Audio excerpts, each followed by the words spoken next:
Assalamualaikum warahmatullahi wabarakatuh.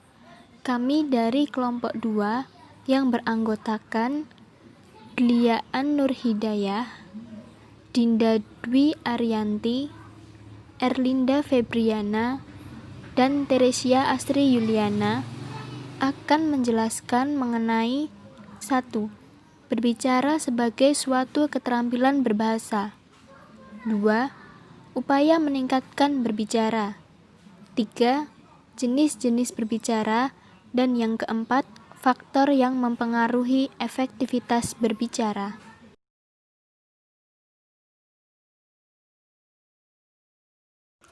Berbicara sebagai suatu keterampilan berbahasa, menurut Henry Guntur Tarigan mengemukakan, berbicara adalah kemampuan mengucapkan bunyi-bunyi artikulasi atau kata-kata untuk mengekspresikan, menyatakan, serta menyampaikan pikiran, gagasan, dan perasaan.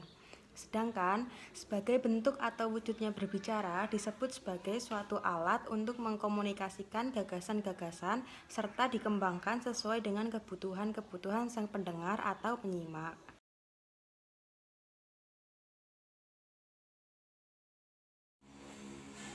Di sini saya akan menjelaskan tentang upaya meningkatkan berbicara.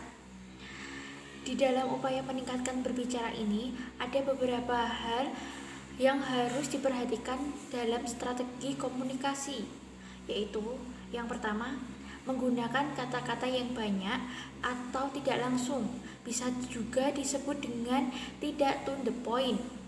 Yang kedua, mengubah kata-kata baru agar lebih dikenal atau penyerapan kata asing. Yang ketiga, menggunakan kata-kata yang umumnya atau sudah dikenal. Yang keempat, menggunakan ekspresi atau alih kode.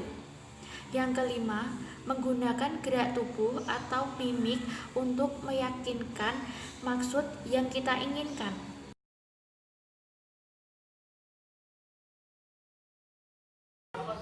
Diskusi adalah salah satu bentuk bicara yang meliputi dua orang atau lebih.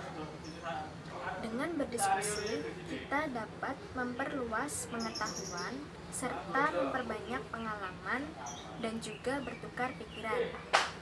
Diskusi dibagi menjadi 7, yaitu seminar, sarasehan, diskusi kelompok, diskusi panel, kongres, muktamar, dan lokakarya.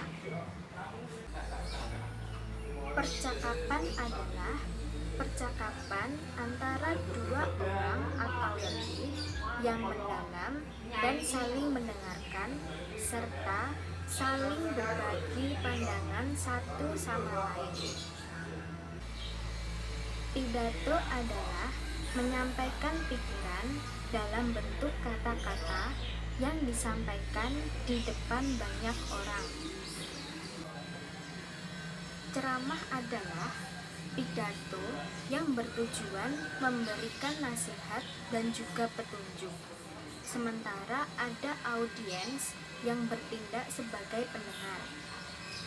Ceramah dapat dilakukan kapan saja, tidak ada mimbar, tempat khusus pelaksanaannya, dan waktu tidak dibatasi, siapapun boleh ikut berdakwah. Komponen dari ceramah yaitu dai atau penceramah, kemudian ada mat'u atau audiens yang mendengarkan, dan juga ada materi yang akan disampaikan.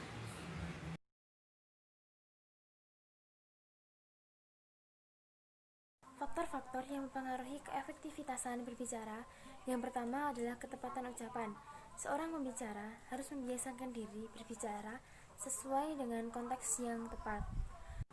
Sudah tentu, pola dan artikulasi yang digunakan setiap pembicara beda-beda.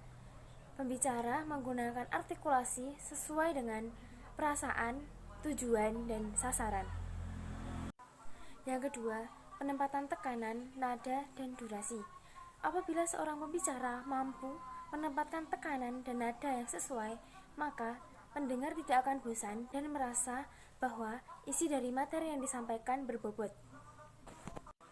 Yang ketiga, diksi atau pilihan kata. Diksi atau pilihan kata adalah kemampuan berbicara atau penulis dalam memilih kata-kata lalu menyusunnya menjadi suatu kalimat yang selaras dan sesuai dengan tujuan pembicaraan tersebut.